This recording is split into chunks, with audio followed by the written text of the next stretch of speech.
নমস্কার বন্ধুরা, রোজকার ঘর রান্নাঘরের নতুন একটা রেসিপিতে আপনাদের স্বাগত। আজ আমি রান্না করব তেল পটল। পটলগুলোকে খোসা ছাড়িয়ে ধুয়ে একটু নুন মাখিয়ে নিয়েছি জল ঝরিয়ে। এবার কড়াইতে দিয়ে দিলাম তেল। তেলটা গরম হলে পটলগুলোকে আমি ভালো করে ভেজে নেব। তেলটা আমার গরম হয়ে গেছে। এবার পটলগুলোকে এর মধ্যে দিয়ে দেব।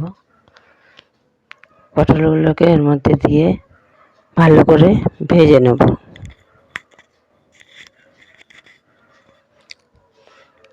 এবার এটাকে ঢাকা দিয়ে আমি গ্যাসের আঁচটা কমিয়ে দিয়ে ভালো করে ভেজে নেব, কিন্তু কড়া ভাজা হবে না। ততক্ষণে আমি একটা মশলা বানিয়ে নেব। পটলটা ভাজা হতে হতে আমি তার জন্য নিয়ে নিয়েছি ধনে, জিরে, কাঁচা লঙ্কা, আদা আর টমেটো।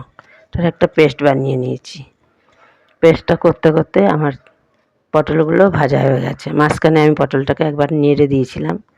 পটলগুলো সব ভাজা হয়ে গেছে। এবার পটলগুলোকে আমি তুলে নেব। সব পটলগুলোকে এক এক করে আমি একটা পাত্রে তুলে নিচ্ছি। পটলগুলো কিন্তু খুব কড়া ভাজিনি, আবার মিডিয়াম ভাজা হয়েছে। এবার আমি এই তেলের মধ্যে দিয়ে দেব গোটা গরম মশলা আর দেব দুটো তেজপাতা ফোড়ন। এবার যে পেস্টটা করে রেখেছিলাম মশলা, সেই পেস্টটা এর মধ্যে দিয়ে দেব।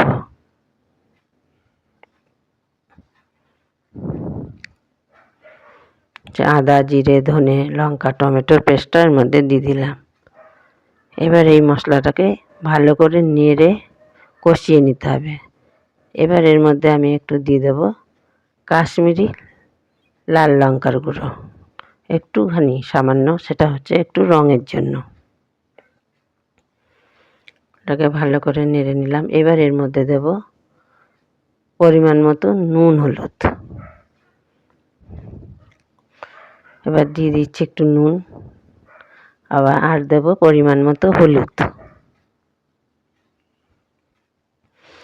এবার এই সব কিছু মিশিয়ে ভালো করে মশলাটাকে কষিয়ে নেব যতক্ষণ না তেল ছাড়ছে।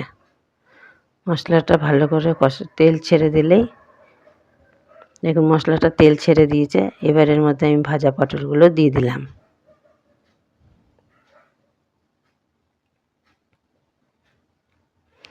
পটলগুলোর সঙ্গে মশলাটাকে ভালো করে মিশিয়ে নিলাম, আর তার মধ্যে দিয়ে দিলাম 2-4 দানা চিনি দিয়ে এবার ভালো করে মশলার সঙ্গে পটলগুলোকে ভালো করে কষে নিয়েছি।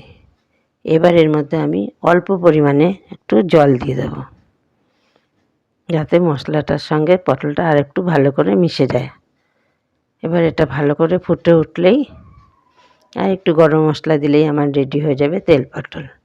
একটু ঢাকা দিয়ে আমি 2 মিনিট মতো ফুটতে দেব।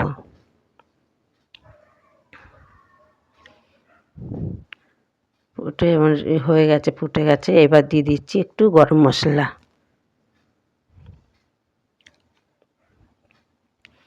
গরম মশলা দিয়ে পটলগুলোর সঙ্গে ভালো করে মিশিয়ে আবারও 2 মিনিট ফুটিয়ে নেব।